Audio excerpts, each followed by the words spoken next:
We have to be brave enough to do what's right in a world that's full of so much inequity, because they're benefiting off of us in our cowardice sometimes. They're benefiting off of our numbness, and we don't have time to be apathetic.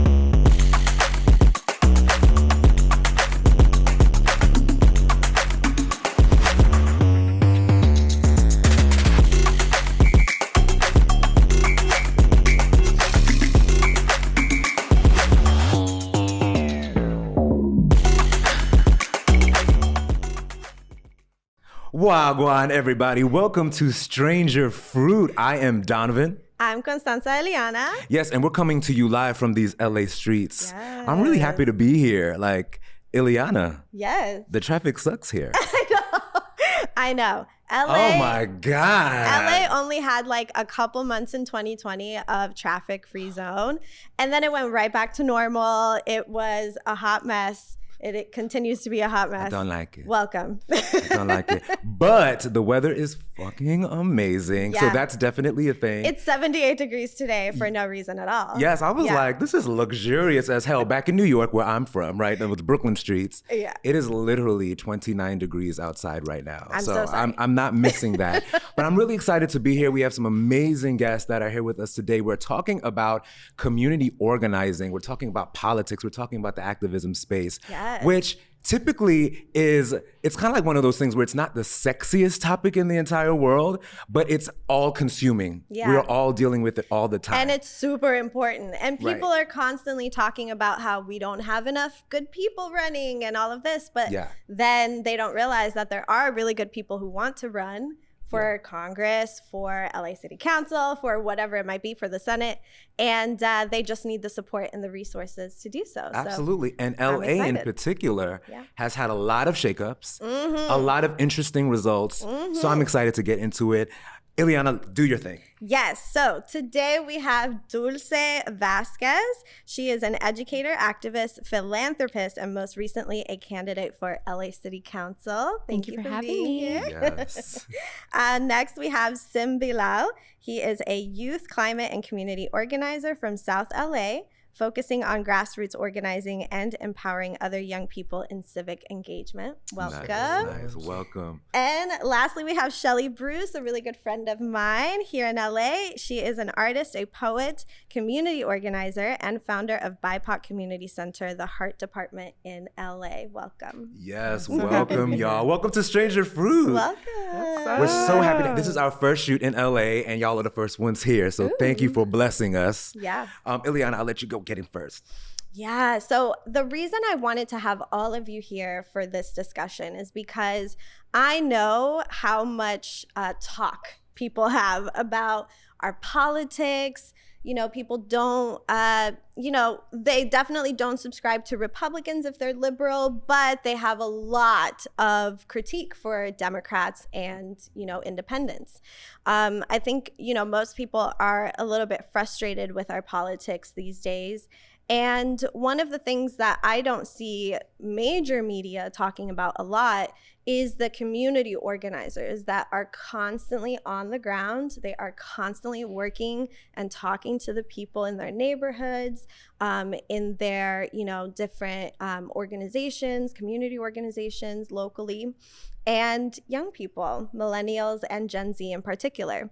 And I also have had friends who have run for Congress, And whether it was redistricting or it was, lack of finance and support, they weren't able to make it like an AOC or somebody from the squad was able to get lucky enough to do. So I'm really excited to have Sim in particular, because you recently worked on a very successful campaign.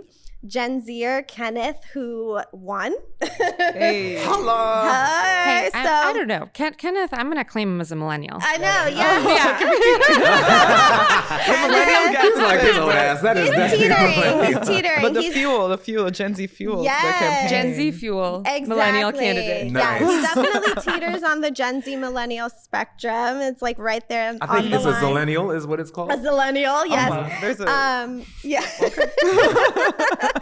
But Sim, congratulations. You guys won your campaign. So I'm really happy to have you here. And then amazing. Dulce, you ran for LA City Council. That's how I found you. I just randomly found an Instagram reel that you had put out about your campaign. And I was like, oh my God, I need to talk to you.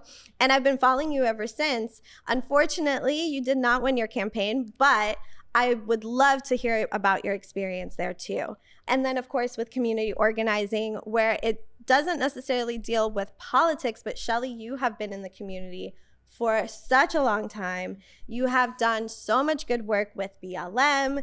We put it wasn't a protest, it was a vigil. Mm-hmm. We put a vigil together for Black Lives Matter and for Latinos. Yes. And I had such a good experience doing that with you and working with the community to get that done in South LA. So thank you all for being here. Yes. So the very first question I have for you, Dulce, is what was it like to run for LA City Council for the first time, gaining critique and support and praise? What was that like for you? Completely overwhelming. Yeah, say more. Well, the campaign lasted about 18 months, and it was an impulsive decision to run because it was me and a friend, and they were like, you should do it. I'm like, well, I'm so angry right now, right? Yeah. I'm so angry. I'm so frustrated. It was after the BLM protests, the George Floyd protests in June of 2020. Yeah. Like several months after that, sort of someone put the thought in my head that you should run if you're so upset about this. And I was upset about the lack of action, the lack of efficiency. I was upset about who was being left out of the conversation. And at the time, I was the city commissioner for El Pueblo, like Alvarez Street. And I just kept thinking that like immediately they told all of the airport stands that their rent was going to be waived. But the city also owns that property on Alvarez Street. And Donovan, if you don't know what Alvarez Street is, it's all these like shops from like, they started in like 1930s, like Mexican shops. And it's this like iconic Mexican street where it was like the birthplace of Los Angeles. Like that's where the first 44 settlers came to Los Angeles. And at the time, the city hadn't yet told like our vendors that their rent was going to be waived. And I'm like, well, the city owns this property. This is the easiest thing that you could do. It's not like you have to go for like the rest of the city and tell landlords, hey, please like hold your rent. Yeah. So I got so angry, and I was the only one that was vocal or urgent about it on the commission, and was seeing this sort of play out everywhere else. So sort of that angry, I was like, all right, I'm going to do this. And I just like impulsively filed, and I'm just like, all right, now what? Wow. And it was truly over 18 months. Like if you build it, they will come. Yeah. I launched with a very, very core team of young girls in South Central that I'd been mentoring for a long time. And along the way, my campaign manager showed up one day and she's like, hey, do you have a campaign manager yet? And I was like, no, I don't. And she's like, okay, I'm your campaign manager now. Here's your plan. And she had this like PowerPoint presentation with like 20 pages. And he's like, here's what we're going to do. I'm like, okay. Wow. Whoa, that's amazing. That's incredible. Wow. Yeah. What a dream. And literally every single volunteer or donor, like they came to me, they came to my door and they're like, what can I do? And even the paid field canvassers that we found, we would be at a park one day and someone would show up and be like, oh my God, I love this. Like, do you have any jobs? I'm like, yes, like come canvass with us. And that's how we found most of our paid field team too. And that's exactly what I wanted with all the money that I raised. I wanted to hire local. hire people from the community. We worked with a gang intervention program to hire folks from there as well. And there were lots of downs too. There were lots of roller coaster days, right? Not even roller coaster weeks. Like within a day, you have the high of, getting endorsed by the Los Angeles Times, and then like the lows of like getting hit by my opponents. I had protesters at my house. I've never like taken a single vote. And I had protesters at my house. So it's just like the whole experience was so educational for me. It was life-changing for me. I learned a lot about myself.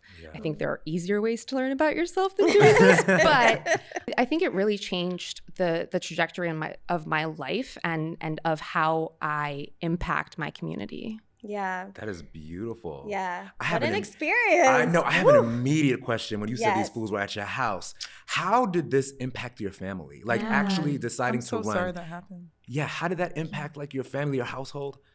So I am married, and he's the loveliest man I've ever met. Yeah. He's so understanding and he's so encouraging. And I think, when I first decided to run, my family's all over the place. So I had a Zoom conversation with all of them. And the very first thing I said to all of them, I said, I don't know when, but it will happen where I get attacked. Right. And I need you to not respond. I need you to like stay off of social media. Do not like bait anyone. Don't go into the comments. See, I would be that person. If you were my sister, my cousin, or my auntie, I would be like, just in the comments. So you would need to have a conversation with me. Yeah. And actually, the person that was left out of that conversation was my best friend. Right? Like my best friend I told separately, not part of the family. Yeah. But then she started responding to comments on TikTok and I had to set her aside and I was like, baby, like, this is giving me anxiety. I know you're trying to defend me. I know you mean well, but like this is actually like stressing me out. Yeah. So I need you to stop. But you know what? I'll ask why, because certain people are gonna listen to this. They're gonna be like, "Yo, you would need your homies to back you up." Right. So why were you like, "No, don't say anything. Keep quiet. Stay out." There's no winning. Right. There's no winning, and particularly if people are like, "I've known her for a long time." Like, there's always gonna be the like. For me, it was like they will now look into her. They will now start harassing her. They will now start, figuring this out. Because politics gets ugly. It got really ugly. It's beyond ugly. It's beyond ugly. And as a woman of color, as a Latina, I think a lot of people have the misunderstanding sometimes that California is very liberal and very progressive. Oh, for sure. We have a lot of Trump supporters here. We have a lot of MAGA. There are certain neighborhoods that I personally will not go to. Yeah. And so as a Latina, I'm sure you had that constant anxiety of, I'm going to get targeted. I have to really protect myself and my family. So I could totally understand why, the best friend, the ride or die. Oh, yeah. Just got to slow it down. Did your best friend stop when you told him to? She did. She understood. But back to my husband, I think, from the start, my campaign strategist sat him down and it's like, you will be your only job in this campaign is to provide her joy. Mm-hmm. And he took that job so seriously. He was supportive. He, when he saw that I was down, it's like, all right, we need to get you away. We need to go out to dinner. We need to get you out of this environment. That's great. That's amazing. That's Support great. Is everything. First of all, I don't think I would ever run for I think that it just sounds so daunting, and I just completely admire folks who go into the lion's den and deal with the fuckery that's out here, because so many people are inspired by incredibly nefarious and really, really insidious reasons and things that are just about finances. And so many stories have come out. The first thing that came to my mind was the news that came out of whatever the douchebag woman in her cohort was. Yes, the LA City Council. The LA City Council. Nuri Martinez. Yes. She who shall not be named by me. It wasn't just Nuri, it was 3 others. It was 3 others, and I know that they equally, talked about a whole bunch of different kinds of communities, right? In this kind of it was like a blanket. It was everybody can get this. As racist as you can possibly be. Yes. They just threw it all out there. Absolutely. And so in a climate like that, in a place like LA, which does have a lot of diversity from what I've seen at least, how did you feel as a Latina coming to the what I would call the market, the political market, to claim Slaughterhouse. space, to the slaughterhouse, to claim space. How did you feel? How much of your identity plays into your decision to run and then to campaign even across communities? All of it. All of it. All of it. So let me address the Nuri stuff, because when I woke up and I read the New York Times in bed, and I was not surprised. Right. As someone who has been in spaces with the four of those people who went to the Federation of Labor and was like, all right, I want to compete for this endorsement. I want to compete for support. And then subsequently finding out, you know, with other conversations, the head of the Labor Federation saying like, oh, no, not that seat. We already have someone for that seat. Right. And the overall broadness of like, we're trying to build Latino political power. But I was like, no, they're not talking about me. Right. They're talking about their group. Right. And I think part of my, you know, campaign strategy of going to all of these organizations that I knew I wasn't going to get to. I knew I wasn't going to get to, but I wanted to stand there and be like, here's how smart I am. Here is my vision for this city. Here's how I feel like I represent this community. I want you to tell me no to my face. Yeah. I'm not going to I'm not going to get the Federation. I'm not even going to apply. No, I'm going to apply, and I'm going to speak to a room of 89 union members were there. And I was like, I want you to listen to me, listen to my passion, listen to my ideas, and then tell me you want to stick with the guy who's been in politics for 30 years. Yeah. Right. Yeah. Work. Bitch. Yes, exactly. I'm here for that. I am here for that. And it's that kind of energy, that's the energy that we need. And when you're going up against a machine where people are working in that type of way, where they're conspiring before you even show up. Yeah. That's a beast. So congratulations to you. I'm really, really proud of what you've done despite the outcome. So Asim, I want to bring you in while we have you here in all of your glory coming off of your campaign. You know, in the same realm, how did you feel, you know, having a millennial candidate, right? Are you a Gen Zer? Yeah, Gen Z. Holla. I have to ask because, you know, I spend a lot of my work working and talking with millennials. And as I've gotten older, as the gray hairs have come in, I've said to myself, you know, at some point I'm gonna have to get out of the way and like listen to younger voices and see what younger voices have to say. Right. How do you feel that the Gen Z perspective impacted your campaign? And did you feel that the millennials, including your candidate, do you think that the folks were receptive to that energy? Oh yeah, absolutely. You know, I think our campaign had one of the strongest Gen Z bases, and you know, a lot of the other progressive candidates that ran, you know, they followed suit. You know, we had Gen Z for Darling, which popped up after us, and so you know, I think Kenneth and Jane, they made a lot of room and like space to hear from us. So, you know, I'm a really passionate climate activist, and I wrote the climate policy for Kenneth along with Kyler and stuff like that. So like they made a lot of space and a lot of room for us to sort of lead the direction of the campaign. You know, a lot of the culture around the campaign was also Gen Z based. You know, there was a lot of memes, a lot of TikToks, which all came from our Gen Z, you know, volunteers and stuff. So like they made sure there's a lot of space for us to sort of lead the conversation, lead the culture of the campaign. And, you know, it led to a really successful campaign. And we had, you know, some of the highest youth voter turnout in Los Angeles, specifically for the city controller campaign. Because, you know, the amount of work and effort we put into connecting with Gen Zers and millennials, you know, we made them excited about a political candidate, which is very rare. Yeah, especially very, very for local elections. And the exciting part is that, you know, this was the first year, I think, the first election season where a lot more Gen Zers were able to vote. Yes. And that I noticed too, that the media was kind of ignoring. Yes, they were. They were kind of just breezing right by that, ignoring the Gen Z vote. And then look at that. Yeah, we end up having a winner. Yeah, we definitely shifted the tides, and that was a part of our strategy from the jump. You know, we did have like a really strong elder sort of base. Like boomers really supported our campaign. But, really? You know, oh yeah. That's great. Can we insert a gasp sound right here? Okay. Because you know, we were able to announce our victory on election night, which very few candidates could do. Right. Yeah. You know, everyone else, it's about 2 weeks, 3 weeks. It takes a while. Down the election.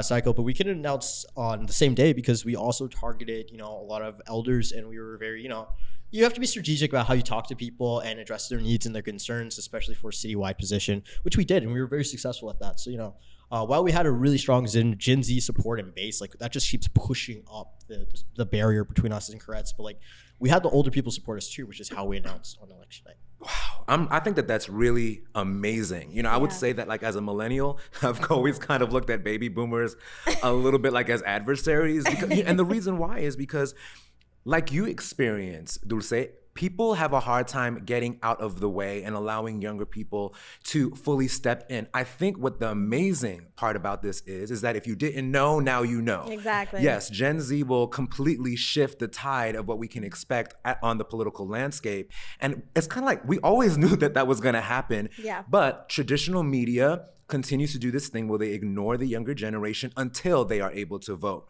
So I think that this was very loud, it was very proud, and people will adjust. They will adjust because, when they talked about this red wave that was gonna happen, and what did you call it, a pink splash? I called it a pink splash. I was like, this was not giving no wave. It was not giving a wave. It was not giving a wave. Republicans were like, no. Yeah, and then afterwards they were like, yeah, we knew it wasn't gonna. No, you didn't. I'm lying. Why are you lying? But I wanted to ask, because I know you spent so much time, like you said, you basically wrote essentially what was the agenda for the climate change side of the House. Yeah. Traditional media oftentimes do not talk about climate change with the sense of urgency that we understand really exists. It's always like there are two sides to it. It's like a nice to have most of the time. Exactly. It's like, oh yeah, and we care about the environment. Yeah. Exactly. Yeah. Did you find that was a leading issue that you were able to campaign on, or did it fall a little bit behind a couple of other issues? And if it did, what were the big issues, you'd say? Okay, so I think, part of the issue was we had a very constructed narrative from the status quo. I think a lot of the attention was on like Rick Russo and Karen Bass because they were mayoral candidates, and they tried to lead the narrative, but we sort of steer clear of that. Climate for Gen Z and for millennials is one of the leading issues, especially, right around the summertime, we had really about wildfires and just a lot of different environmental issues. So people's perspectives, they change. Like what's important to them, it sort of fluctuates. But climate is, I would say, always a priority. But in addition to that, it's homelessness, it's housing. Those are also transit. Yeah, these were all issues that we led on, and the other campaigns and candidates followed suit. But it was an uphill battle for sure. Got it. Race and its construct has put us in so many conundrums, right? I'm interested to understand from your perspective. Millennials, I know how we see race. I know that it's a huge issue. Is there as much of a concern around race and race relations, even when it comes down to campaigning, from a Gen Z perspective? Or do you feel like it's all one and the same? I feel like we're a lot more comfortable talking about race in Gen Z. A lot of us were coming to age during the George Floyd uprisings and just a lot of issues that came before. I'm half black, my dad's Jamaican. I heard you say Wagwan. Yeah, right here too. Oh, you too? Nice. Oh yeah, I heard it. So I grew up understanding the complexities of race and segregation and redlining and all these issues because I growing up in South LA, I think my dad used to say the freeway was like a barrier. So on one side of the freeway, it's really nice and then it's affluent, and then on the other side, we have oil drilling and we have pollution, there's trash everywhere, there's gangs, it's not safe, it's dangerous. And there's a lot of history behind that. Oh yeah. Intentional. So there's a lot of history behind that. And so, we also sort of led into the race issues and tension with our campaign. We made a map of LAPD stops to basically show that they were racist in their strategy and the areas they targeted. And so, we did a map of all the stops. We broke it down by race, and of course, Black and Hispanic men were the most stopped amongst any race, and also the areas that LAPD targets. So they target areas, make it seem like there's more crime, which is not necessarily true. It's just they have a larger police presence, and a lot of times, the police are inciting violence, they're inciting crimes, they're causing crimes, and so we mapped that and we showed it from a factual perspective, from a scientific perspective. You can't argue with the data and with science, and so it was cool to have data and science to back up stuff we already know living in these communities. So.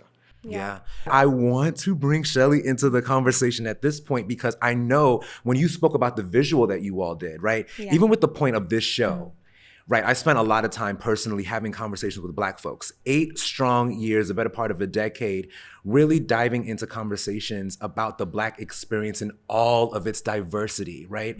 How do you feel at this particular point where we are with race relations, specifically in the birth of the Black Lives Matter movement after having Trayvon killed, I believe it was 2013, if I'm not mistaken. Yeah. All of these years later, it is like 9 years later, and we're holding visuals for Black bodies in the streets and brown bodies. How do you feel about where we are in terms of community as Black and brown folks together, organizing, coming together to move culture and politics forward? How would you describe that? Such a big question, big, beautiful question. But before I speak, I just want to acknowledge both of you and like the literal, like, tireless work that it requires to run for office in a time that people are just so shallow at times and unwilling and spiritually bypassing, you know, what it really takes to make an impact on our society and our community. You know, people don't, I don't vote. It's like, oh yeah, you know what I mean? But how do you have the laws that you benefit from? So thank you for being dedicated to doing a lot of unpaid labor to do the right thing, even when people would want to attack you. I really admire that, and I'm very, very grateful. Yes, I echo that. And on the other end, I think I grew up a lot of people saying, "Oh, Shelley for president," and just like Shelley mayor of the city, and maybe one day, but really, right now, I mean, I'm so intimidated by the systems and structures that we have because they're so corrupted. And at the same time, I also feel like I want to be like the fuel behind wonderful leaders with my community organizing and be able to use art and creativity and indigenous practices to support those movements. And so for me, in terms of this question, I find that community organizing and it's just multifaceted, like, dynamic growth right now gives me a lot of hope. I think in the greater scheme of this question, it's like, how old is racism? Like, how old is sexism? How deeply ingrained is it? And like what time? It's like forever. Like how long? Like, you know, like how long are we going to be in this? But it's, I think, such an intrinsic part of us as human beings from the time we're born until the time we pass on. And so it's always going to be there in some realm and way. One of the things I started saying in 2020 was like, welcome to your new lifestyle, y'all. Everybody needs to be an activist. Everybody needs to be a community organizer. It's not a hobby. It's not like a career path. It's something that should be a part of our everyday lives because we have so many systems and structures to reevaluate and rebuild. That's that part of it in terms of like the like just many centuries and the many just lifestyles of what this work is, but also, and as disheartening as that can be, you know, as disheartening as is to hear that people are showing up at your house, like, how do they even get your address? Like, what? Like, you know what I mean? Like, that should not be happening. And I also have so much hope. Like, when we planned this vigil, I started this kind of grassroots organization called Day of Healing in 2020 because from my years of activism that like burnt me out and nearly just like killed me, I knew that I wanted to bring indigenous perspective, healing perspectives, and emotional awareness to how heavy this work is. So having a vigil is a time for us to collectively grieve. Having a vigil is time for us to light candles, time for us to pray, sing, cry, and speak loudly. And I think us working together, we've even just had some dope heart-to-heart conversations as a brown woman and a Black woman, and that's been so healing for me to join together and have enough empathy and understanding to support one another. And right now, the work I'm doing now from the Day of Healing, now we have a headquarters called the Heart Department, this physical space. Beautiful. We do concerts, we do, you know, meditation, we do so many things. And I'm so inspired by how incredible it is, the things that we're doing. So right now, I feel very hopeful that the way that we're doing this work, it's not just a march, it's not just a campaign, it's sound baths, it's indigenous practices, it's connecting to our healing of our hearts. And that is being done in such a multifaceted way that, like, especially because of like campaigns like a Gen Z backed campaign, it gives me a lot of hope for where we're headed. So I'm excited. Yeah. And you've done some really incredible work too with just like the Iranian protests that we've seen. So even though that's not happening currently in LA, there's a big Iranian community here, and they call it Tehrangelis. I don't know if you heard. Wait, can you repeat that? Tehrangelis, because Tehran is a city in Iran, and then they call it Tehrangelis because it's the second largest population of Iranians anywhere in the world. That's dope. Is Los Angeles. LA is truly diverse. LA is the second largest population of most countries in the world. Yeah. It's the second Next largest to New York, population of probably. Mexicans, Armenians, like, within the country, like Jews. It's like the truly a country of hub. Los Angeles. Yeah, it's Like, truly we're a like the hub. UN. Mind And you, people do talk about California like it's its own country, by the way. There's enough of us Oftentimes. here. There really Yeah, is. yeah. There really is. But you've done some really incredible work with just organizing now in this beautiful space that you have in LA, organizing things like fundraisers, things like, you know, come and cut your hair in support of Iranian women and Iranian rights. And it's been really beautiful.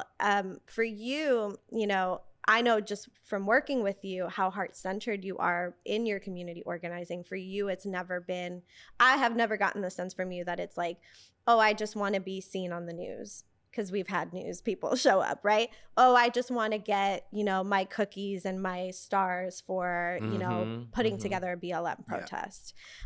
You did some really incredible work at the beach. Remind me again the name of the beach. Bruce's Beach. Let's Yes, talk about yes. Bruce's Beach. What's the tea? I want to Which know. So much recently tea. the So good. beach It's has hot. gone through its own history, being taken away from the Black community, being given back to the Black community. It's been a really beautiful thing. And you have done some incredible, like, spiritually centered work and vigils there. And so for you, like, what is it like to be a part of the community, to show up for the community and with the community, but then go home? You know, what is it like at home? Like, are you exhausted? Are you thrilled? Is it complex? Is it nuanced? Like, what has that been like for you? Man, it's a whole, just so everything is intrinsic and just living, trying to not survive but thrive. First of all, women, life, freedom, and may our voices continue to propel the voices of Iranian people who don't have much that they can do in this process of liberating themselves. So may we keep that alive. And my best friend is Iranian Persian. I call her my German Persian dance hall queen. She's born in Germany, parents Iranian, dance hall dancer. She's more Jamaican than me, honestly. But her mother lives in Tehran. She just had a daughter. And I mean, outside of the empathy I must have, because this is my best friend, it's such a reminder of the mirror of our experiences as people. And for me, activism is literally a means of staying alive, not just for our world and my communities, but for my mental health. Because there's so many things about not just doing this work, but my own livelihood that it's like, it's so overwhelming. When I first started doing marches, I did a Millions March Los Angeles back in 2014. I remember I spent my birthday at LAPD headquarters because we decided to get a permit at the time, which was kind of controversial. But at the time, I felt like it was safer just for the community to, you know, traffic and the march. But I was so burnt out by that. And so I ended up more in the healing space. And I was also so ashamed. I thought there were so many mistakes I made. So in the healing space, it's just been something that's taught me so many modalities, whether it's therapy, whether it's indigenous practices, whether it's connecting to my own artwork, whether it's like half of this year, I didn't really work. I chose to save myself because I was so overwhelmed and I didn't care about what people thought and whatever. Like, and I had the privilege of having loving parents who allowed me to just move home. But it was so that I could preserve my mind and preserve my willingness to be here because it's so overwhelming doing this work and just being in this world. So for me, I can't not be an activist. I can't not be a community organizer. I can't not be an artist. It's my duty. It's my life. It keeps me going and it gives me hope because who else is going to do it?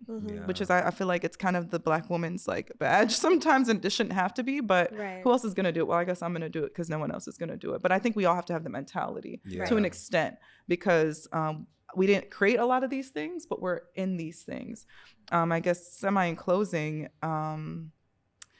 yeah, I'm very like spiritual nerd and cultural nerd. So I love doing these things. So I'm so excited that things I love to do and that just feel good to me and that are healthy for me are also things I can contribute. But that's kind of why I'm like, yeah, I want to yell. I want to have rage. I want to express very viscerally our absolute total normal emotional response to like insanity all the time. Like, and also like I deserve to sleep. I want to feel bliss. I want to turn up. Okay, I want to eat good. I want to have organic shake food. Your ass a little bit and throw it back and have a kick back and healing. be a regular person. It is all that energy in the hips. Okay, like it needs to move. Like I mean, I can't twerk real well, but we'll let your friend do. We'll let your best friend do. We work on it. Yeah, she need help me with that. Dance hall queen. But yeah, I think thriving like in the infinite realm of our imagination, we can also apply that to anything in the world. So we can thrive while we fight for our rights. We can do beautiful work. That's why when Day of Healing, we have a protest. Everyone wears white at times. We sing, we dance, we scream, we cry, we give offerings to the ocean because it is an art form. Yeah. And so that is also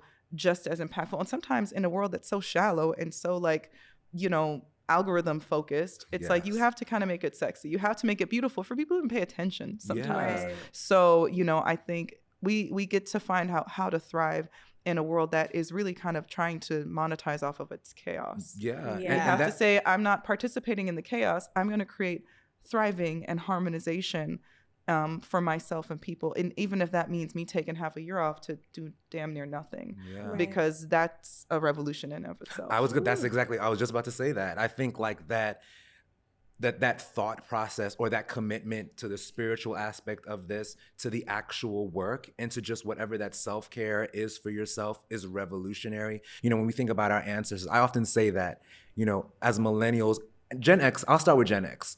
Gen X, millennials, very spoiled. Spoiled in the sense that we come from a legacy of folks who did not have the luxury of taking a fucking break or by not being scared of being lynched, which was the inspiration for the name of the show. You know, Black protest being a string throughout the legacy of Blackness in this country.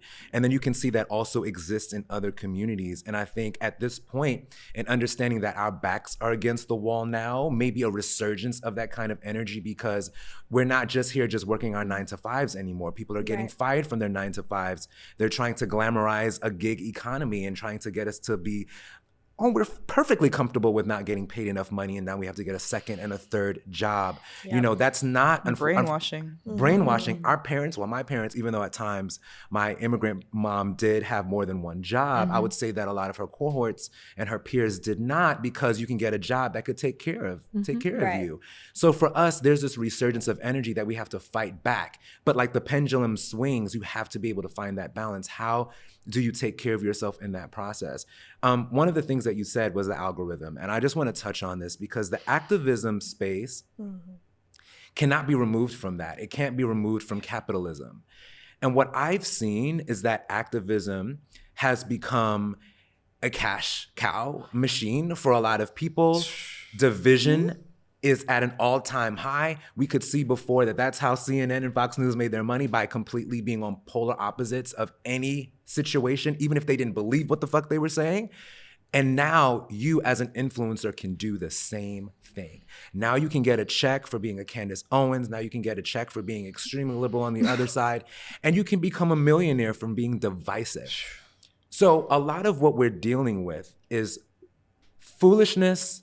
It's artificially made so that people can have a means to a financial end.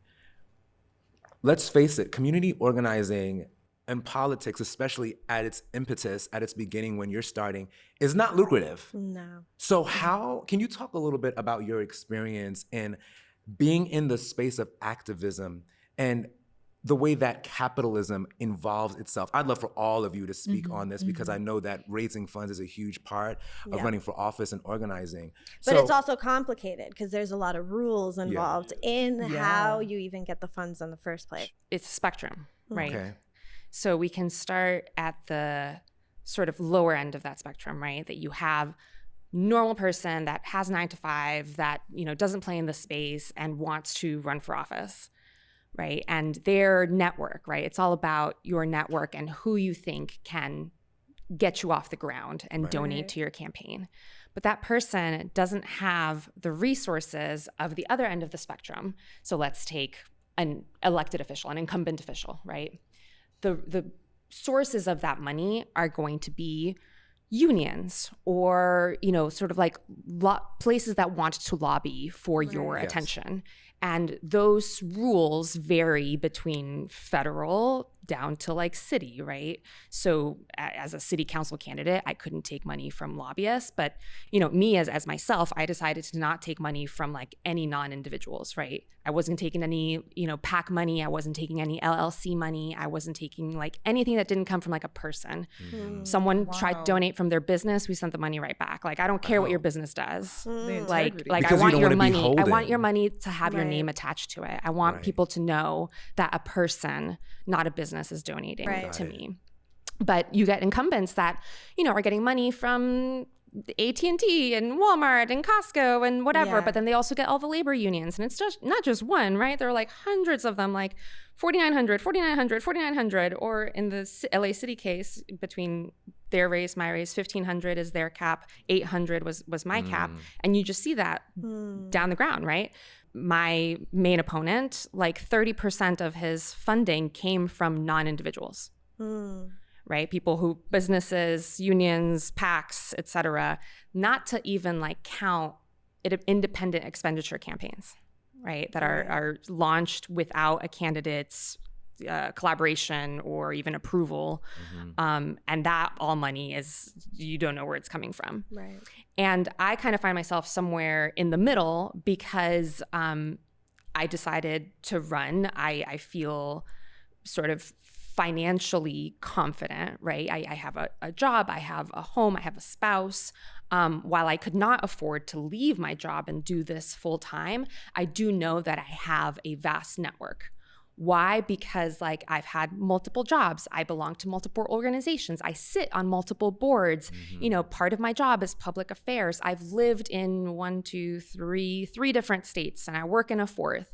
So, and I went to a university, and I won't even get into sort of the elitism and structure of higher education. Yeah. But I went to an elite private, like, white institution. Yeah. But the people that go there tend to like get really great jobs that pay them a lot of money and then can donate to my campaign.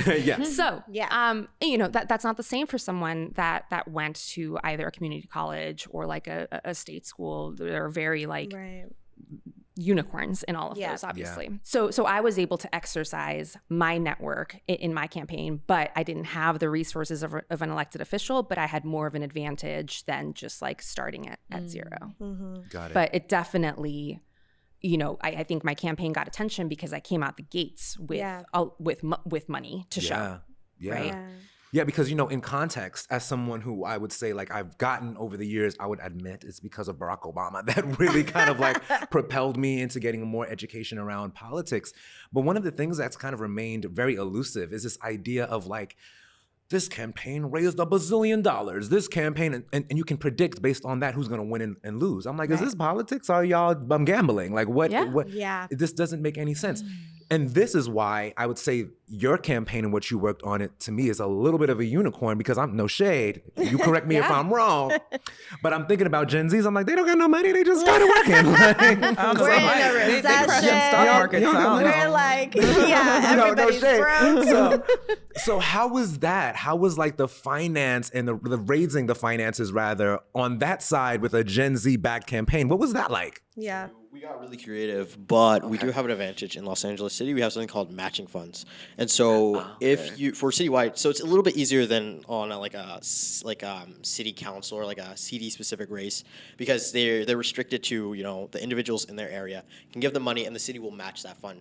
But we're a citywide campaign, so we got matching from the entire city, and then we've also been working on something independently called democracy vouchers, where basically people will they'll give you like if a person lives in this city, they'll give them like $100 to spend towards that campaign, and then that money, because it's coming from the resident that lives in that city, will get matched by the city. And that sort of helps. Yeah, it helps That's with great. Whoa, I didn't know with it. raising money. It does. It plays a huge role because we were outraised, I think, like 6-1 to our opponent, and he's getting money from the oil industry. He's getting money from. Oh, they get real sneaky, like legit. They'll have different people host fundraisers. Oh yeah, I went to like Bakersfield to like make this campaign ad video where we like investigated where the money was coming from, because the address on the ethics website was to an oil pump in the middle of Bakersfield. Oh so my we won, and we did the whole thing, and then that kind of put me on our opponent's radar, and he started attacking me too. So Yes, I can imagine. They're like, what are these kids doing? oh, literally. He's like, this is Y'all my are money. genius. Yeah. It was. We got really sneaky. We got really creative, and people wanted to fund our campaign because they saw it was fun. It was exciting. We were pumping out resources for people in real times, and that it made people excited and want to donate. And we also did push-up contests to get people to donate. We did pieing in the face on Pie Day. We got really, really creative, and That's so fun. it was fun. love So it. we got really creative, Genius. but we had a little help with the matching funds. But it sounds like you kind of need to get creative these days, absolutely. because if you don't have an establishment or industry or whatever behind you, and even if you don't want any of those things, then you're going to have to get creative. You're going to have to find loopholes. You're going to have to find ways to get the community involved. And these days it takes a lot to get the community involved. Let's say that, a lot of people are just like not interested in voting because when they vote, the candidates they vote for end up stabbing them in the back. Or, they'll make a lot of promises to the Latino community, the Asian community, the Black community, and then they get elected and nothing ever happens. Pew! They are gone. Like they're a Emotional completely different roller coaster. person. Nowhere to be found. Yeah. Can't find them at all. So, I think one of the things that I'm seeing a lot now is around Biden's campaign. He really went for it. Obviously, he was running against Trump, but he really went for the Black and brown vote. Yeah. He got the Black and brown vote. Yeah. But then when it came to student loans, look how late he was on student loans. Everything. Policing, he is definitely not interested in defunding the police. That is something that we talk a lot about in Los Angeles politics in general. I don't remember what the budget is for LAPD, but it is insane. It's over $3 billion. $3 billion.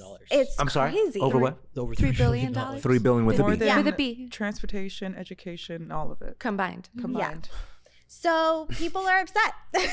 People are upset that they keep voting for people who make a lot of promises that they don't end up keeping. So, when it comes to y'all who are in the community, just got out of a campaign, really now stepping into actually getting things done, and then of course having that heart-centeredness of like staying in contact with the community, making sure that things don't fall into just the trending news and then it's gone the next day. Yeah. What are y'all hearing from people, and how is that kind of dictating the way you're choosing to moving forward? Maybe Shelley, you can go first. So reiterate that in terms of trending about. Yeah, you know how BLM for a while was trending, and people were utilizing that and manipulating that as like, vote for me because I will blah, blah, blah. Okay. But then they get elected and they don't do anything. Or maybe they, say things like, oh, we don't need to defund the police. We need to fund the police, right? Yeah. And it just Accountability. contradicts everything, right? Gotcha. So how do you kind of stay connected with the community and keep them inspired Yeah. and hopeful? Okay, Yeah. gotcha. Well, definitely a financial piece is so important. And like my dream is that a lot of our political campaigns and leadership is not like this just like completely insane, like unfair level, of, people having to like blood, sweat, and tears, like be so crazy creative just to like make it by.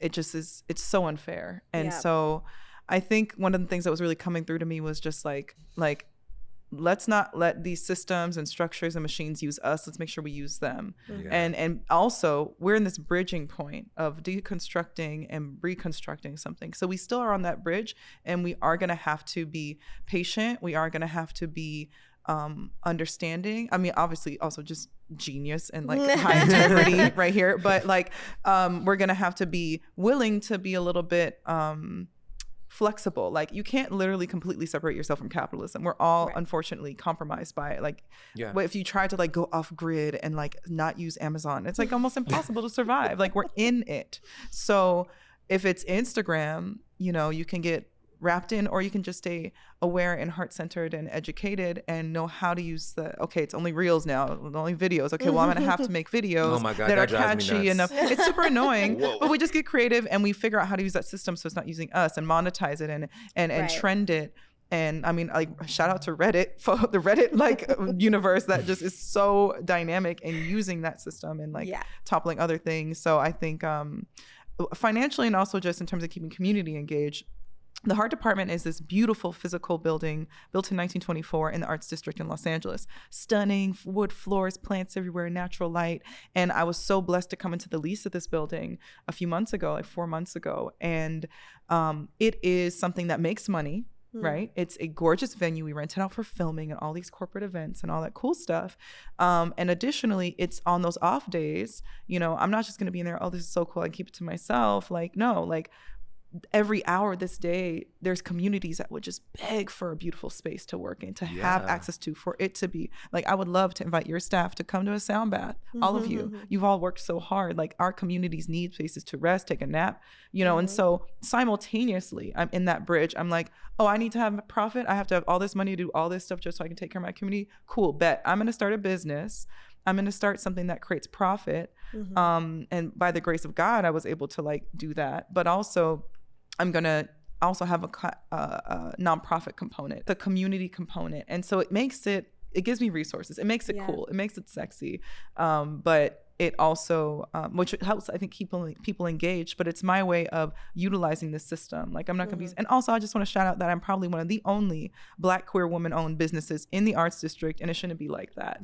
So shout out to that. Everybody needs to pull up on us so I can eventually one day buy this building, maybe, or some other building. But I think, you know, we deserve to be there. We deserve nice things. When you describe that bridge of deconstruction and reconstruction, you know, I think it's Ian Levanzat who says, love builds the bridge and trust walks you over the bridge. And it's this idea, to me, the way that I interpret that is to say that there has to be people who play their part. There are going to be people who need to deconstruct. There are people who are going to build, and there are going to be people who are going to be in community who says, hold my hand. Let's go for this ride together. We're going to be okay. So I'm listening to all of you speak, and I'm seeing the different roles that you play in this deconstruction and reconstruction. I'm really inspired by that. One of the things that I wanted to ask you, Shelley, is about the more icky parts of this, right? The icky parts of like raising money. We know that when it comes to venture capitalists, for example, Black women are not getting the money like that, right? Latinas are not, right. Latinas are not getting the money like that. It's like 0.5%. Yes, it's gross. It's 99% of the money goes to white folks, especially white men. Yes, white men in particular.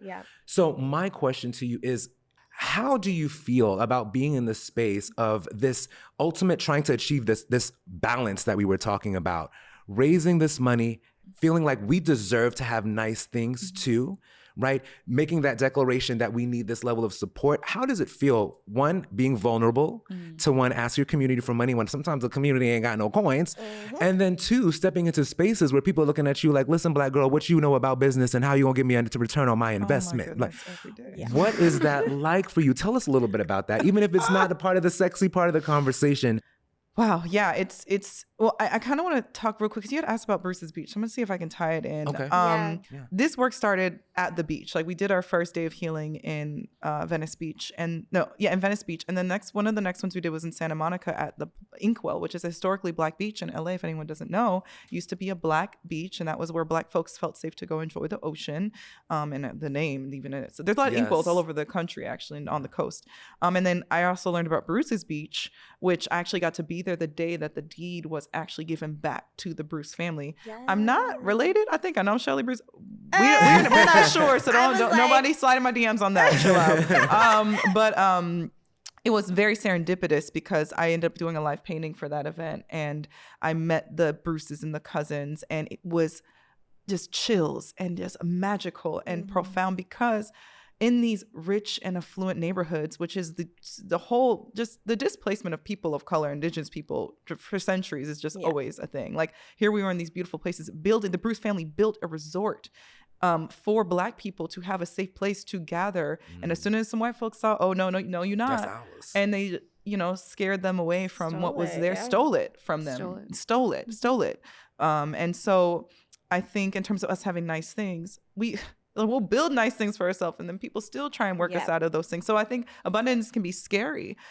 When I came into the heart department physical building, for a month and a half, I had like anxiety because I was like, oh, this is so nice. How can I be here? Like, how do I deserve this? Like, you know what I mean? So there's so many like codes and things in our DNA and just things where we just carry fear around abundance, and at the same time, and guilt. But at the same time, we forget that we are it. We forget that we are abundant and that we are infinite. And that's like, it can feel very floaty to say that, but it's also very real. Look how infinitely creative they had to be to run this campaign. And it just reminds us of, when I think about the number of funds that exist out there, all I can think about is how can I create creative little bridges for us to start to refunnel these resources, so we cannot think that we're limited.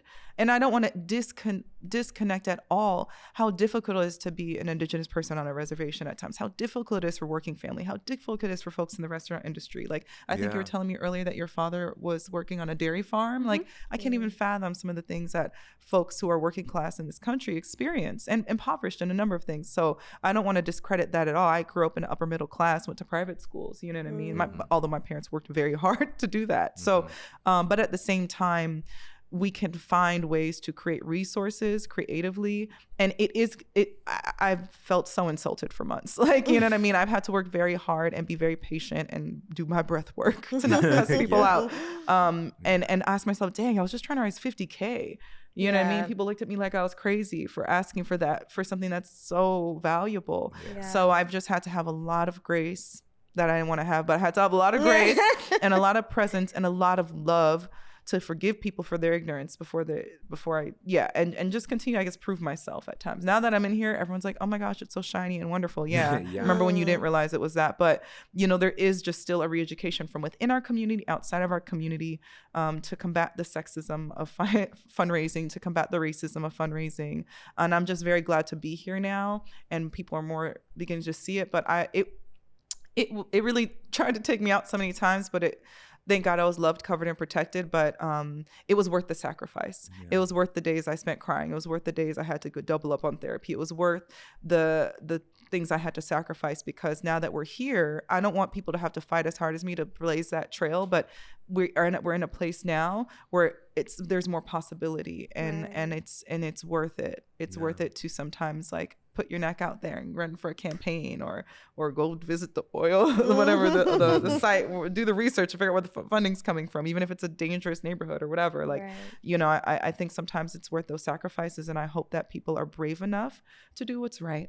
We have to be brave enough to do what's right in a world that's full of so much inequity, because they're benefiting off of us in our cowardice sometimes. They're benefiting off of our numbness, and we don't have time to be apathetic. So go breathe, pray, drink your water, take your time, and then get in there and figure out how you're going to contribute, because we don't get to not. We must participate in our transformation. And it doesn't always have to be uncomfortable. It can also be beautiful. Yeah. Ooh, that was very, very, very well said. Thank you for that. Yeah. You said sexism in there. Yeah.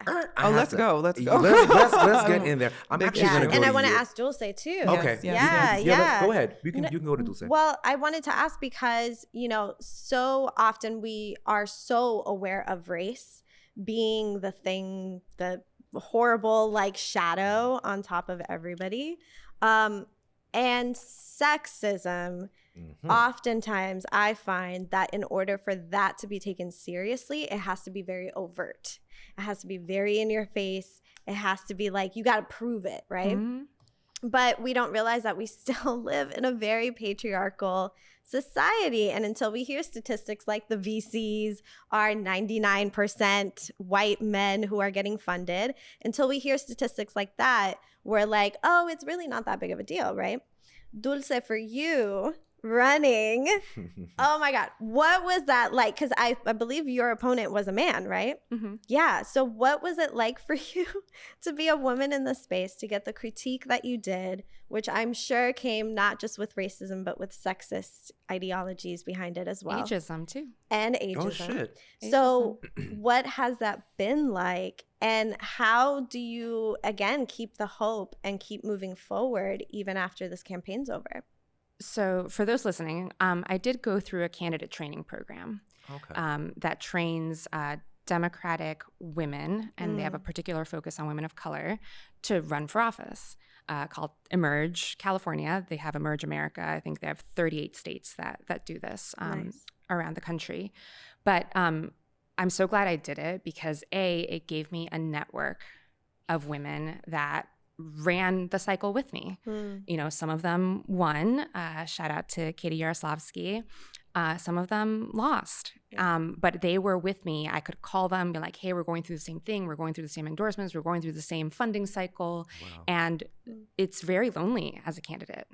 And it's very lonely as women because we're 25% of elected offices. We're 50% of the population. Right. It's crazy. For Latina and Black women, that number is even lower. Yeah. I experienced all of the things during the campaign. I had a short-lived misogyny chronicles on my Twitter of the things trying to call out things that were happening to me. I think the most scandalous one, I think one of my opponent's cronies called one of my donors, because they publish all of your donors on the ethics website, called one of my donors who he had known and been like, why did you donate to her? Are you sleeping with her? Oh my God. Oh, wow.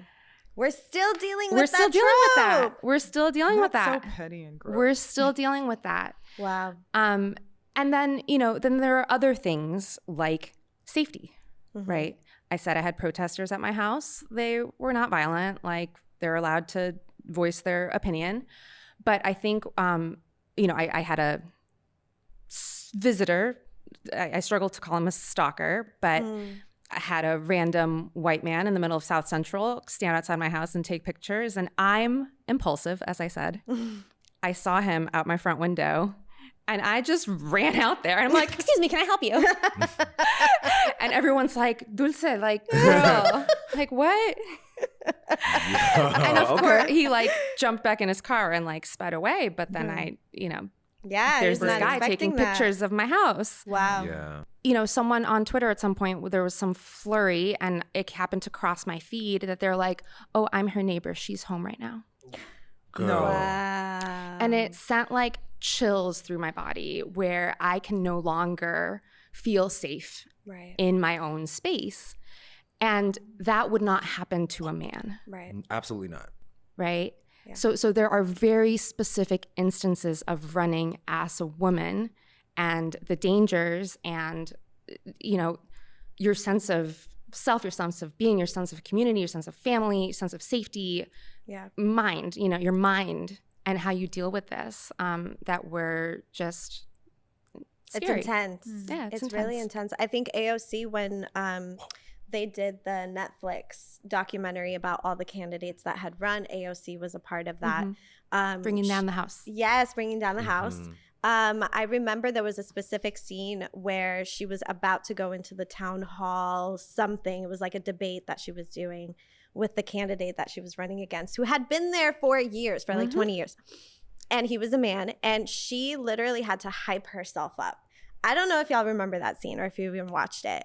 But it took me aback because I hadn't, because I've never ran for office or anything like that. I had assumptions of what it might be like, but until I saw her and the other women in that documentary hyping themselves up just to be in a debate with another man. Star pose. Yes, you kind of have to do that helps. because you forget all the things that you internalize. And then you have to prepare yourself for all the things they're going to throw at you. Like, oh, cute little girl, like little brown girl, you're gonna and that's the other part. Yeah. You know, and part of that, you know, is our own community. Yes. Where you know, I would go knock on a door and I would meet an older Latino gentleman. Right, the machismo. And then he'd look at me and he's like, "Tú?" Yeah. Like, you? I'm like, yes, me. And he's like, pero tú eres muchachita. Like, you're young. Like, you're not old enough to do this. Yeah. Right? And, you know, beautiful brown skin, but y'all, I'm 36 years old. I've had a career. Yes. I've had a career. Don't play me. Yeah. Don't underestimate me. Right. I could have a teenager by now. And you're telling me I can't do this. Exactly. Yes. Watch Yeah, me. the machismo in Latino culture is really intense. And, you know, we're noticing that now with social media just kind of taking off like it really has in the last 10 years. We're really noticing just how much our communities need to also progress in a lot of ways, despite all of the other things that we're dealing with. So Can I talk about the sexism? Yes, Yes. please. Excuse Please me. do. Please step on into the room. Go ahead. Yeah, on your side. Goodness. And I mean, I'd love to chat with you later about like how can we continue to personally, interpersonally, and collectively build safety for folks, for queer folks, for trans folks, for women, because it just shouldn't be happening. Right. Like, who do I need to have posted up out somebody's door? Like, who do I need to just be like, don't even come over here with that camera? Right. But no, one of the biggest issues I've had, I thought I was planning a protest, a yoga event, a music night. And I'd have women DM me, oh, I can't come because so-and-so is leading it and they assaulted me. Oh, I can't do this because so-and-so stole my car. I even had someone come up. We are all white at the event. He's in all black. He's up at the front and he's standing in the front with the woman who's speaking is the person who he assaulted. And it's just like, you know, and I was like, okay, do I have to have security at this? It's just so Even in community-centered events. Even within our own community. And one of the biggest issues I've had is that the complexity of privilege and oppression of Black masculine bodied folks, like, but there's so much patriarchy and there's so much just sexism and gender-based violence. Yeah. Even in spiritual, creative, political, local, and larger activism communities. And it's hard because people say they love you and they're around. And then I think there's also this apathy where they don't have the tools or they're just not really willing to listen and show up. Like even the Heart Department was going to be the name for a coalition that was around like conflict resolution, but it really came out of how many more reports can I get in my DMs and also personally experience, then have to show up and do this work. And how many more of these can I get before we need to plan better structures? Because a lot of activism organizations don't have an HR department. They don't have, you know, the resources for legal. I felt afraid to even sue, even fortunately, another Black woman in my community that didn't pay me. I should have sued her. You know what I mean? Because it was at some point, this is abusive. But again, I think for me, I really want there to be a genuine culture around healing and Black masculinity, healing and masculine culture, because I also know that those who oppress others are also oppressing themselves and experiencing things. And so there's a forgiveness and a love and a grace you have to have after you go through your emotional processing. But, you know, whether it's one of our brothers Takeoff being murdered by his own people, or whether it's a trans person not being able to walk down the street, y'all, we need sound bath, we need the therapy, we need the coalition, the conversation, the statement about this is how we need to respond when we hear of these incidents. I cannot have another incident like this happen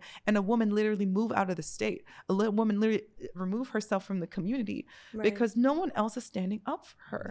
You know, that's like an insane uphill battle that we're trying to fight to just do this work. It's every day not feeling safe. There was a point where even at the Heart Department, the door wasn't working and people just weren't really as, you know, expeditious to get the door repaired. And I'm like, y'all about to have me move in here, pay this rent, and the door don't lock? Beyond that being ridiculous, it's like, this is my safety as a woman. I might work with a staff member, but they're not thinking about these things at all. They're like, oh, you know, no, I have to just be ferocious and be a warrior spirit at times. And man, if you're not going to protect me, I'm going to protect myself. But I'm not stopping there. I want to create a culture of how we respond to this that's loving and fierce, but like, let's shift the culture. Because if we shift the culture, hopefully more people will know how to respond to these things and hopefully have more empathy for what it is to be a feminine being walking around in this world. Yeah. Absolutely. And I would say that like the reason why it's so difficult to really expose this, right, and to actually have real conversations about this is because some of us will have to admit that it's your daddy, it's your brother, it's your uncle, it's your husband, it's your man. It's that's happening doing in the most this intimate space. That's what's so hard about yes it. and a lot of times I'll talk about Black folks is that, you know, my mom told me this: what happens in the house stays in the house. You don't tell people your business, right?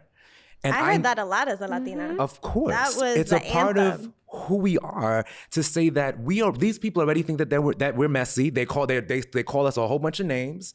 They've been the ones to rape and pillage, but they say it's us. So now that we have these labels, we don't want to add any mess. We don't want to add any fire to the fuel. So we're quiet. My immigrant parents, you keep your head down, you do what you have to do, you get your education, go work out and move along with your life. So to come out and talk about our stories, our harm, the violence that we experience at home it's like a feeling of betrayal to certain people, even if they do know that this is actually happening in the community. And it is that keeps people from speaking up and speaking out, including women, right? And I would like to bring you into the conversation right now, Sim, too, as well, because you know, I think that conversations like this have to be inclusive of everyone. This does not move forward without men, without, you know, the more masculine appearing folks, the folks who oftentimes do not have to think twice about their bodies being harmed in a certain and a very particular way by men.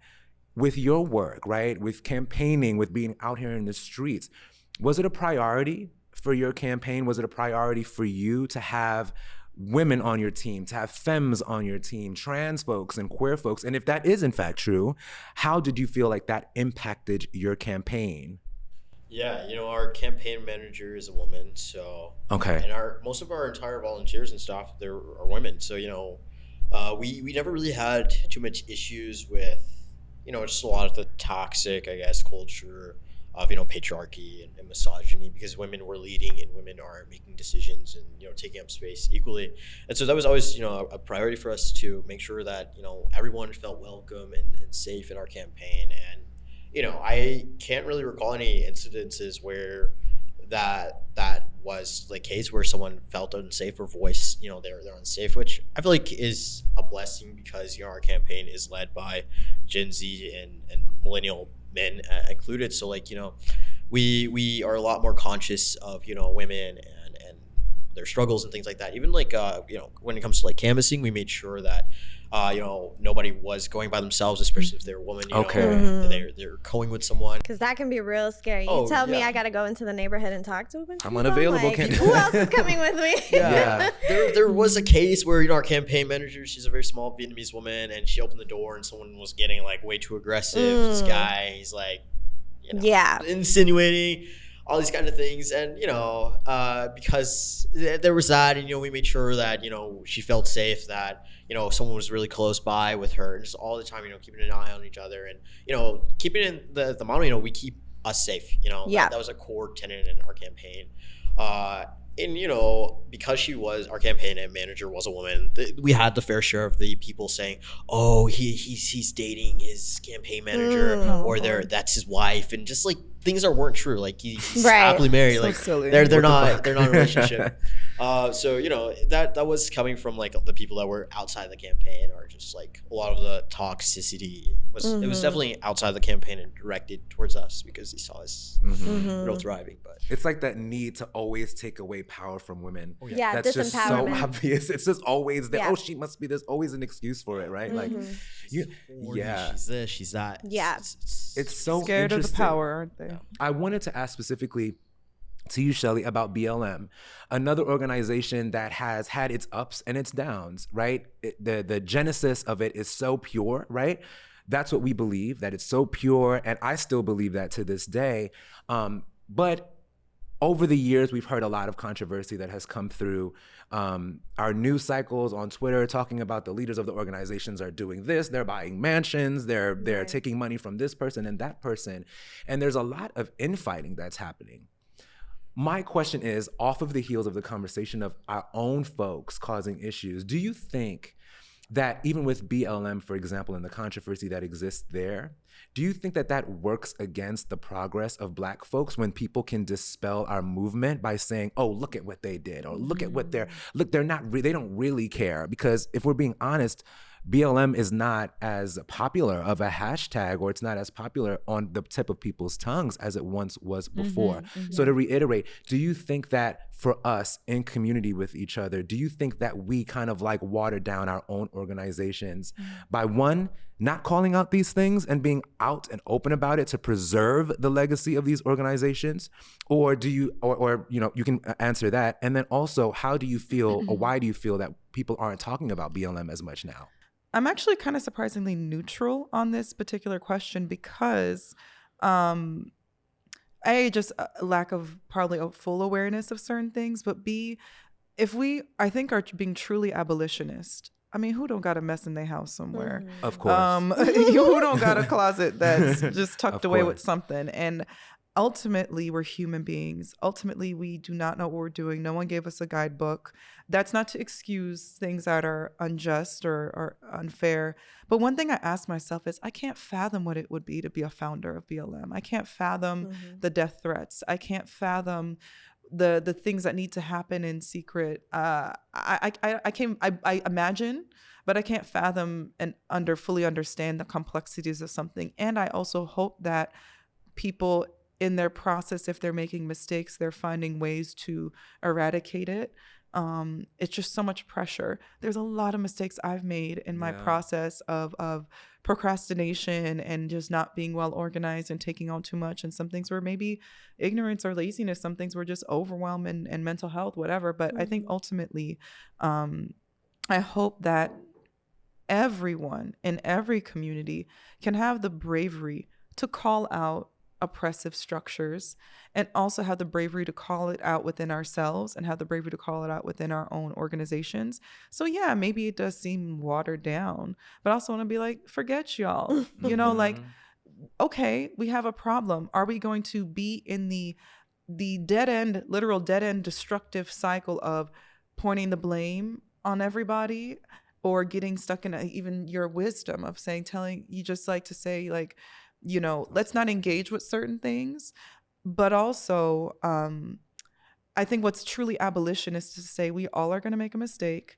I'm going to be brave enough to call out mistake.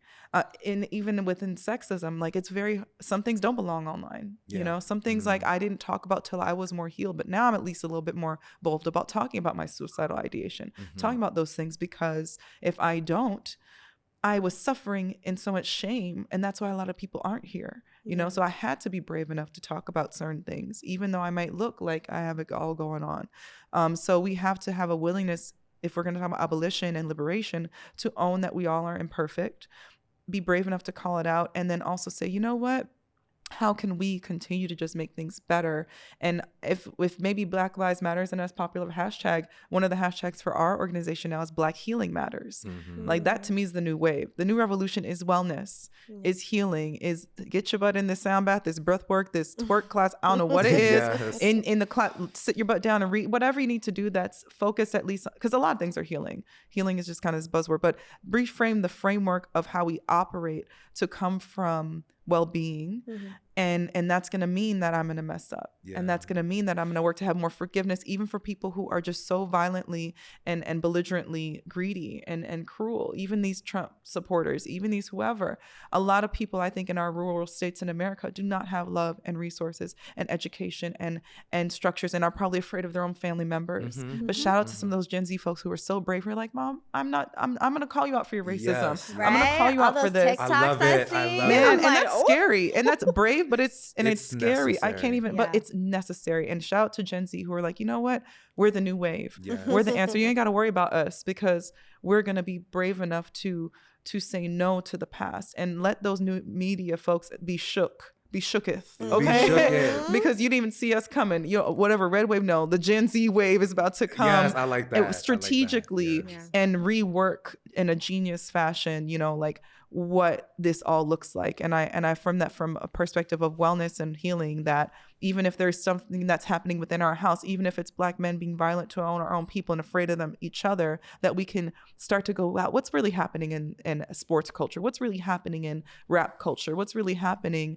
And have a bravery to say, I no longer participate in this, and know that that doesn't have to be a scary thing. We're going to hold one another through it. Because I guess the last thing I'll say is, being experiencing violence and witnessing it in my community, I have so much rage. I need a punching bag so bad.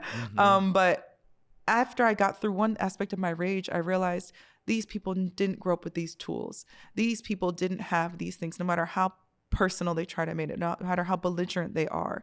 And so I'll try to do my best to process my rage and express it, in the healthiest way I can. And also at some point I have to say, you know what? None of us grew up with these tools. So I'm hopefully going to come toward you, not with punishment, which is the system that we're in. I'm going to come toward you with hopefully empathy, and realize that there's got to be a way for me to not be at this dead end with you, but be in a regenerative cycle, which is so much of a natural way of our planet and so much of a natural way of our indigenous practice.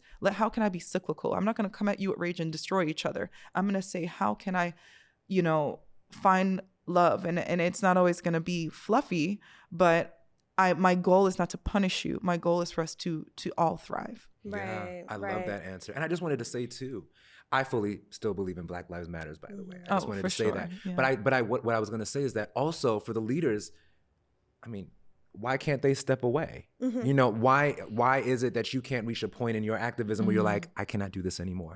Why can't you reach the point in your activism that says, I'm going to go make movies now because I can't do this anymore? Like, why? I see a lot of folks doing that too. Which can still definitely be a form of activism. But this need that I see of other people wanting to keep people in a box, which means, no, you're supposed to stay poor and active and be an activist. Forever. You're supposed to stay poor, traumatized. Your hair needs to be nappy. You don't need to, it don't look like you need to have a blowout all the time. I'm going to write this email from the spa. I'm sorry. Like, it's a real thing. And we deserve nice things. Exactly. Yes. And do we really think that if BLM were started by men, that they would get the same level of critique and scrutiny? Because it is 3 Black women who started that movement, who had no idea where it was going to go. They also were artists in LA doing the work in community. They had no idea that it was going to take off. And now they have white supremacy and white supremacist agents who are trying consistently to bring it down. Over and over and over. And it's insidious. Yes. And I don't see this happening to white men who start organizations, right? Yes. Yeah. That's not happening to them. Self-hatred and just, it's just, But it's like, we're all learning, what does protection look like? What does safety look like? Yeah, we can keep us safe. And I continue to affirm that as we reimagine safety and protection, that I just affirm that Black women feel more safe. I affirm that Black men feel safe. I feel that all folks feel safe. To express, to be, to mess up, because part of it is you fall over. People just want to like laugh at you forever, make you a meme. And then roll over you again with a truck. Right. You gotta have a lot of strength to show up. And so I just affirm that we can be more held to be brave, and it's more safe to be ourselves. Yeah. And that we build a culture and a society and a way of being that it's safer for us to just be us. That's my affirmation and my prayer. Yeah, absolutely. Beautifully. Just and very, very well really said. Shifting the culture over to, these principles of away from judgment and punishment when you do something we don't like or you do something that's considered to be wrong. It's more so of like, okay, I see that this could have been done totally differently. I have that skill set, or I know, my auntie does this, that, and the other. Let me get her to help you to do this. And now it's a collaboration to get people out of the hole, versus what we see is like people think they're critiquing, but really they're just attempting to punish and bring somebody down when they're already down. and not realizing that like maybe the reason they made that mistake was out of ignorance, or it was their first time doing it, or trying something new, or maybe they had the wrong advice. Yeah, and or the also, wrong people. and then also Forgiveness. yes, and Yeah. then also really shitty examples, because Yes. you have a lot of people who in office will never apologize. Like they will never apologize. They'll never concede. They'll never say like, "Oh, I did something Even wrong." some of the LA City Council was just like, Right. really? Absolutely. And For then real? people You see still? that Okay. and they want to emulate that, because in order to be successful, there is this narrative that you cannot seem weak, and apologizing makes you seem weak. Well, shout out to the receipts and the documents and the reports and the research, because if people are, we have to come loving, but we have to still be fierce and persistent. Like, I'm gonna be fierce and persistent, do my best to show facts, and then okay, if I was wrong, that's the reframe with the facts. But Right. yeah, I think we just still have to be very fierce and persistent to make sure that the truth really is seen very clearly. Yes. Like those billboards were amazing. It's like, you need to see this line way out here, Yes. so that you can see clearly, and it's undeniable. Right. And at some point, if you just still want to ignore the truth, nothing's going to hold you. You're going to have to go and sit down, you know, Yes. and figure it out, because we're going to have a different Right. form of protection of what it really means. But yeah, but so interesting that loving and that fierceness, you know, Yeah. that have to kind of be held It's together. balance. Exactly. It's what it's. I think like that is at the core of what we're supposed to do. Confrontation and compassion builds empathy. Yes. I want to close out now, because we have been at it. We got to close. But I want to ask you too, kind of like off the heels of the question that I did ask Shelley. So you have folks like she who shall not be named in her cohorts, right? And you have folks who have tainted the pool, tainted the trust in other communities. How do you feel about the possibility, one, of running again, and then two, of multicultural coalition, Yeah. considering the landscape that has now been altered by said events that cause people to maybe not trust you because of your background and who you are? How do you feel about that? Will you run again? Give us a tea. Well, let's. It's a two-parter. Yeah. Well, so I think the conversation happened. You know, it was leaked, and you know, I think I absorbed a lot of the sadness that the city felt. Yeah. You know, I know that this is how these people talk, right? So like to me, it wasn't shocking, but so the initial thing was like, all right, that happened, and then I absorbed sort of like the collective grieving that the Yeah. city was doing. But then there's, you know, light at the end of the tunnel. I think that this is also a moment of complete transformation that we see perhaps once in a generation. You know, we saw it after Rodney King. We see it after George Floyd. And in this particular instance, in just our LA ecosystem, this is a moment where you have some incredible candidates taking office and completely changing the landscape of LA city politics. We have a new mayor. We have this opportunity for this type of multiracial coalition building. I don't think that it's going to dissolve or cure me going up to a door and them saying like, oh, all the, you know, Latinos are like Jose Huizar and Nuri Martinez and like you're crooks and you're whatever. Like that's still going to happen. We still have, you know, two council members that are under FBI investigation Crazy. and awaiting trial and like all the things. Crazy. I think that's still going to happen. And I think that's always going to be hard because there's always going to be someone taking advantage of the system for themselves. Right. Yeah. And you just have to be solid in your messaging that you are not them. Like we come to this with good intentions, with good ideas. And I think a lot of people do. Yeah. And I think somewhere along the line, you know, you veer off track. But I think you have to hold people accountable too, right? I think we had a great candidate 2 years ago, Councilmember Rahman. You know, the same people that got her in there have been the same people to criticize her at the moments that she's veered off course, right? And I think that takes work, right? We can't just elect someone and be like, all right, they're my representative. They're going to make the best choices. No, Right. you got to be after them to make sure that they are making the best choices in your collective best interest. So it's not time to like vote and lean back. We're, you know, a couple weeks after election. It's time to just still be out there and doing the work. Yes. So Right. when I think about that, and Donovan, you said something earlier about deconstructing and rebuilding and then holding hands along the way. I've been out of my campaign for 5 months. I've been absolutely deconstructing, not just about the things that I learned on the campaign. You know, I've had a lot of personal things that I've had to grapple with and deconstruct and process. I think I compartmentalized a lot of my personal life during the 18 months of the campaign. That's just, all right, survival. there are these little doom boxes around my house. Like, gotta start unboxing them.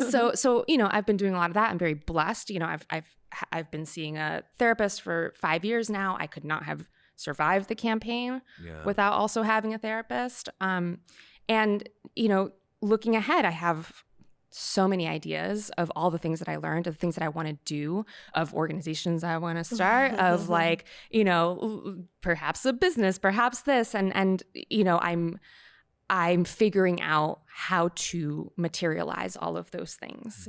I did not get elected. It was not meant for me this time.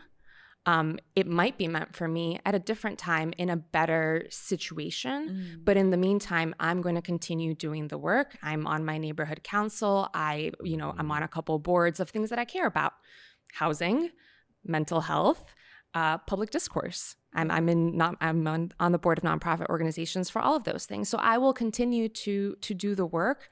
And then when I find the right space that is meant for me, or whether I create that space that is meant for me, and start pulling people in with me. So TBD on another run. Okay. You got me excited though. Yeah. You got me excited though. I like that energy. I like that energy because that's how you continue the mission. The mission doesn't change because things didn't go a certain way. It doesn't change. It continues. But how do you make that happen? So, you know, we're rooting for you. I'm definitely rooting for you no matter what you do. I'm so encouraged by your answer just now. And I feel your genuine disposition about the fact that you did not win this time, but the possibility to still win, period. So I just... And I think that's what I would say to any candidate, right? You know, whether the good things or bad things that I went through, like anyone who I know ran for office in this cycle or any cycle, like just putting your name out there, you are already winning, right? Because you are raising your hand and you're saying like, hey, I have ideas. I think I can fix this. And whether or not it happens for you, like you just gained followers, you just gained, you know, name recognition that can help you do other things, be in other spaces that you might not have otherwise been in. And you get to build community, you get to build donors and followers and volunteers, et cetera. Like I do not see a downside to running. Yes. Beautiful. Please Beautiful. run. Okay, fantastic. We need more people to run. More good people to run. Maybe you might end up over there, Donovan. Right? What? Donovan 2024. Oh, hell to the no, that is never gonna happen. I would never. But Sim, I want to come to you because your campaign was successfully, you know, with the innovation, with Gen Z backing, it's very fucking exciting. And now it's time to govern. And now it's time to like hit the trail. Now it's time to like, you know, now. Putting it all out there on the line. People are gonna look to you. People are gonna use that same accountability word when they're talking about you. So how do you feel? Are you excited? Are you pumped? What are you looking forward to? And is your life gonna be in this political arena? Is this what you're set on? So this was my first campaign. I think it set the bar for my expectations for, you know, a political candidate, for a leader, and like what I'm looking for. And, you know, it created a good model for me. So going forward, you know, I definitely think, you know, politics is not meant for someone like me. You know, it's not meant for some, you know, poor kid from South LA. Like they do a lot of things to keep us out of these spaces. And, you know, I'm not really a Democrat. I lean to the progressive side of politics, and I consider myself a progressive. But, you know, I'm not a Democrat because they have traditionally sold out, you know, our communities. They have made profits on running people that look like us. I had to call out Karen Bass and get dragged out by LAPD because she didn't have a climate justice platform, you know? And they do these things to make it uncomfortable for me to be in these spaces. But, you know, I do feel a lot of power just being in these spaces and realizing that my presence makes people uncomfortable. I kind of like it. Hey. Yes. So, your ancestors would be proud. Oh, yeah, absolutely. Love it. They fuck with it. So Definitely. I definitely have an interest in legislative process and politics just because it has, you know, for a long time disenfranchised people like me. They don't want me there, and so I want to be there. Like if they made it in a welcoming and accepting space, I'll do something else. Like they don't do that. So You like the challenge. And then also maybe your work is done. If they're like, oh, come on, let's roll out the red carpet. You're like, oh no, I have other things to do. I'm good. So it's not really interesting to me if they want it to be welcoming and exciting, because that means, they're doing the right things, but they're not, because they don't want me there. Right. And so, I'm still filling out the landscape, but me and Kenneth got really close on the campaign. It's been like 2 years, and he's basically my family now. Nice. And it's the same way for a lot of people in the campaign. And so, I feel like a duty and a responsibility to not only like hold him accountable, because I put so much of myself into this campaign. I dropped out of school for a period, and it's just like I really was invested in this. And so if he fails or fucks up at any point and I'm not there to hold him accountable, it's going to do something really horrible for my reputation too. Like it's very tied to this. Yeah. So, Yeah.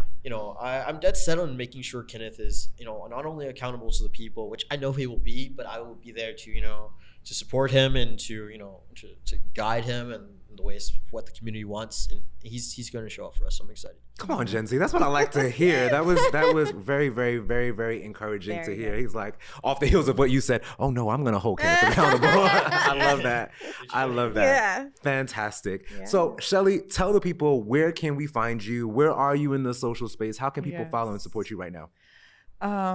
I am artist Shelley Bruce on Instagram, so you can book me to do poetry or paint or book me for a Reiki session or whatever. I'm open. I'd love to be on more podcasts and really amplify our mission. And the Heart Department on Instagram is the Heart DEPT, the Heart Department. And we have Monday night sound baths, Tuesday night candlelit yoga. We do music events. We do a lot of beautiful things. You can utilize our space for almost anything. It's pretty versatile. It's beautiful, y'all. It's a beautiful gorgeous space. It's gorgeous. So check us out. Go on there just to see what's up. I envisioned Heart Department New York, New Orleans. Hey, yes.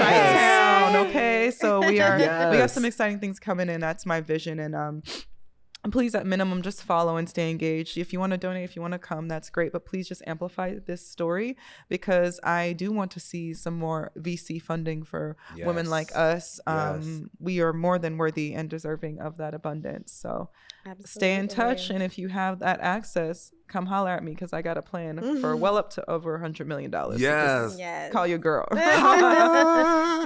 Dulce, where can the people find you and support you? Well, I am at Vasquez Dulce, VASQUEZ Dulce, DULCE, on most platforms. Twitter for as long as it's around for. Because that clock is ticking. Any day now. Instagram, TikTok, Facebook, and I'm on Be Real now. What? I'm on Be Real now. See, that's why that man, when he opened up the door, he was like, youngin'. She's on all the things. No, that's dope. Be real. Okay, all right, we got you. Yeah. And what about you? Where can people find you, sir? You can find me on Instagram and Twitter. I'm Eggpon, EGGPON, and then underscore. Sometimes underscore twice on Twitter. But on TikTok too. And Thank you, Sim. Cool. Thank you. It has been an amazing conversation. I feel enlightened. I know a little bit more about politics and raising money and like what it's like being a woman in this particular space, which sounds absolutely terrifying.